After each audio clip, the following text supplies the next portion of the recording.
Perbedaan ideologi Pancasila milik Indonesia, dengan ideologi rukun negara, milik pemerintah Kerajaan Malaysia.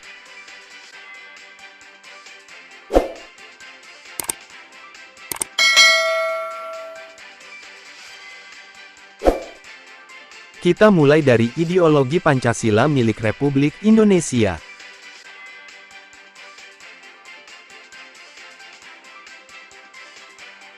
Ideologi Pancasila. 1. Pancasila merupakan rumusan dan pedoman kehidupan berbangsa dan bernegara bagi seluruh rakyat Indonesia.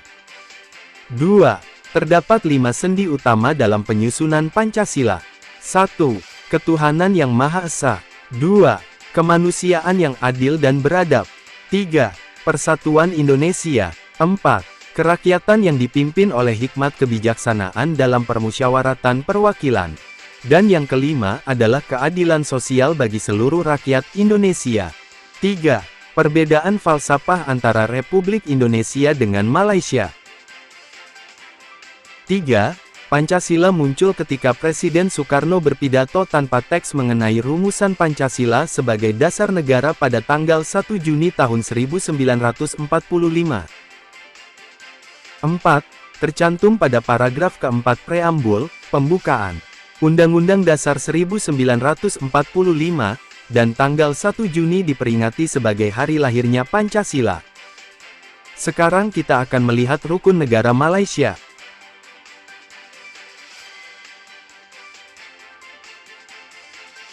Ideologi rukun negara, Malaysia.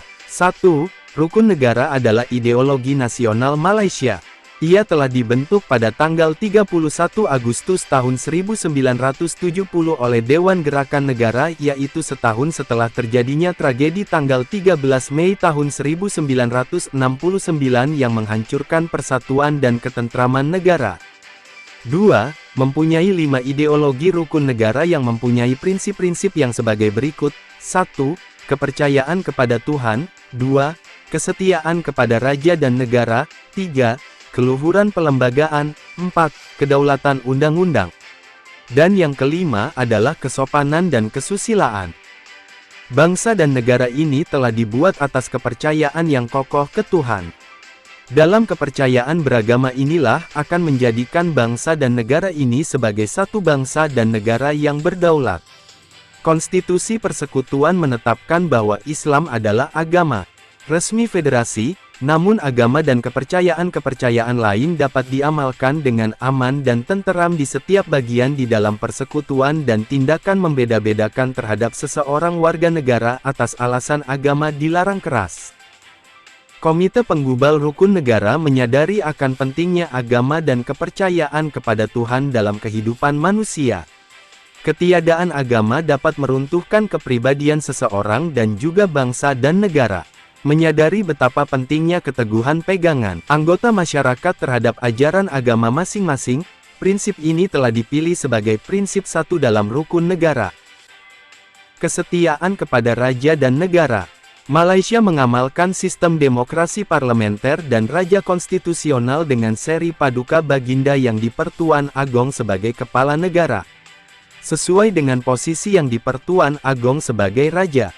Menurut konstitusi, sistem monarki juga diamalkan di setiap negeri, dan yang di Pertuan Negeri, Gabenur untuk negeri-negeri yang tidak monarki. Seri paduka dia, raja-raja dan yang di Pertuan Negeri adalah merupakan lambang perpaduan rakyat. Kesetiaan kepada raja dan negara berarti bahwa setiap warga negara harus berkonsentrasi penuh taat setia, jujur dan ikhlas kepada seri paduka dia yang di Pertuan Agong. Di negara bagian pula, penduduk berfokus taat setia kepada raja yang memerintah. Keluhuran perlembagaan, prinsip ini menekan perlunya rakyat menerima, mematuhi dan mempertahankan keluhuran atau kemuliaan perlembagaan negara. Perlembagaan negara adalah sumber hukum yang tertinggi. Fungsinya untuk melindungi setiap warga negara. Kedaulatan undang-undang, keadilan didirikan atas kedaulatan hukum di mana setiap rakyat sama tarafnya di hukum negara. Kebebasan dasar aman untuk semua warga negara Malaysia. Hukum negara berbasis ke konstitusi. Oleh karena itu kedaulatannya harus diterima dan dipertahankan. Tanpa hukum, hidup bermasyarakat dan bernegara tidak aman dan stabil. Maka hukum negara dijamin pula oleh institusi kehakiman yang bebas dan berwibawa. Kesopanan dan kesusilaan, prinsip kelima ini menekankan perkembangan kepribadian dan tingkah laku seseorang rakyat. Tujuannya adalah untuk membentuk warga negara yang bersopan santun dan bersusila. Sekarang mari kita bahas arti dan makna dari sila-sila yang ada dalam Pancasila milik Republik Indonesia. Ketuhanan yang Maha Esa pada dasarnya, memuat pengakuan eksplisit akan eksistensi Tuhan sebagai Sang Pencipta.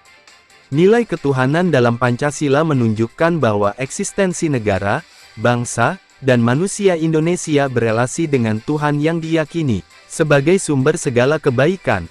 Sila ketuhanan yang Maha Esa memiliki arti rakyat Indonesia berhak memeluk dan melaksanakan agama masing-masing, hidup rukun, saling menghormati, serta tidak memaksakan agama tertentu kepada orang lain.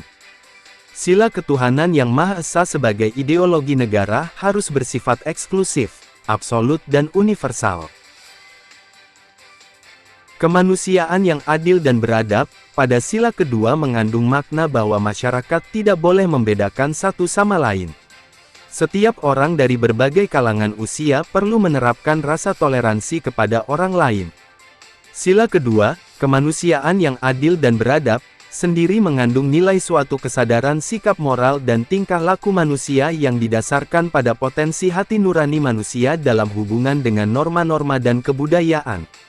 Sila ini berlaku untuk diri sendiri, juga sesama manusia dan lingkungannya. Dalam pembukaan UUD 1945 alinea 2 disebutkan bahwa perjuangan pergerakan kemerdekaan Indonesia telah sampailah pada saat yang berbahagia dengan selamat sentausa mengantarkan rakyat Indonesia ke depan pintu gerbang kemerdekaan negara Indonesia yang merdeka, bersatu, berdaulat, adil, dan makmur. Berdasarkan pernyataan yang terkandung dalam pembukaan UUD 1945 tersebut, maka pengertian persatuan Indonesia dalam perjuangan kemerdekaan Indonesia merupakan faktor yang penting dan sangat menentukan keberhasilan perjuangan rakyat Indonesia, karena persatuan merupakan suatu syarat yang mutlak untuk terwujud suatu negara dan bangsa dalam mencapai tujuan bersama. Setelah proklamasi kemerdekaan Indonesia, peranan persatuan Indonesia masih tetap memegang kunci pokok demi terwujudnya tujuan bangsa dan negara Indonesia. Oleh karena itu, pengertian persatuan Indonesia sebagai hasil yaitu dalam wujud persatuan wilayah, bangsa dan susunan negara, namun juga bersifat dinamis yaitu harus senantiasa dipelihara, dipupuk dan dikembangkan. Butir Pancasila sila keempat, menekankan bahwa tidak boleh memaksakan kehendak kepada orang lain. Memprioritaskan musyawarah dalam pengambilan keputusan untuk kepentingan bersama. Menegaskan bahwa musyawarah harus diliputi oleh semangat kekeluargaan. Makna sila keempat Pancasila, sila keempat Pancasila memiliki makna sebagai berikut, mengutamakan kepentingan negara dan masyarakat dalam konteks ini, dan masyarakat memiliki peran yang sangat penting dalam membangun kehidupan tanpa mengorbankan hak atau hak-hak individu harus berdasarkan prinsip keputusan yang harus dan musyawarah dan mufakat. Bunyi sila kelima Pancasila adalah keadilan sosial bagi seluruh rakyat Indonesia. Sila ini keadilan bagi seluruh rakyat Indonesia menegaskan pentingnya mengutamakan keadilan sosial sebagai dasar dalam pembangunan dan kemajuan bangsa Indonesia. Sila keadilan sosial bagi seluruh rakyat yang sama bagi seluruh rakyat, dan upaya untuk menciptakan kesejahteraan sosial yang adil bagi semua. Sila-sila Pancasila diterapkan dalam seluruh aspek kehidupan di Indonesia, sebagai dasar negara, dasar moral, etika pemerintahan yang adil dan demokratis. Pembentukan Pancasila juga diharapkan dapat menjadi dasar dalam menjaga persatuan dan dalam serta menciptakan kesejahteraan sosial yang adil bagi seluruh rakyat Indonesia. Itulah perbedaan yang sangat mendasar antara ideologi Pancasila milik Indonesia dengan ideologi rukun negara milik Malaysia. Silahkan Anda telaah satu persatu dari nilai-nilai kedua ideologi tersebut. Kemudian tulis pendapat Anda. Terima kasih.